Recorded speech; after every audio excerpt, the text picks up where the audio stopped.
The 55th GST Council meeting has announced some significant updates.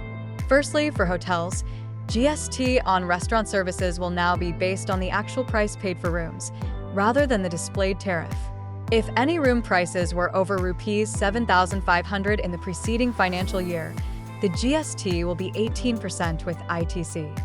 If the room prices were Rs 7,500 or below, the GST will be 5% without ITC.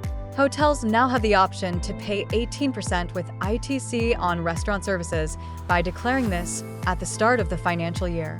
Secondly, small taxpayers under the composition scheme are now exempt from RCM on renting commercial properties, which reduces the compliance burden for small businesses while maintaining RCM for other registered taxpayers.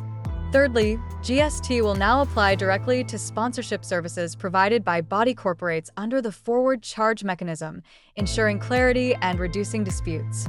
Additionally, it has been clarified that pepper, whether fresh green or dried, and raisins when supplied by an agriculturist are not liable to GST. Moreover, payment aggregators processing transactions below 2,000 rupees are exempt from GST.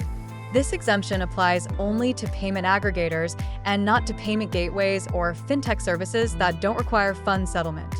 Furthermore, GST will not be applicable on penal charges collected by banks and NBFCs for non-compliance of loan terms.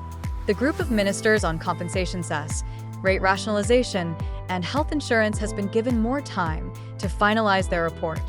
Lastly, there will be no GST on used electric vehicles sold from one individual to another, while businesses selling used EVs after refurbishments will attract 18% GST on the margin, which is the purchase price minus the sale price.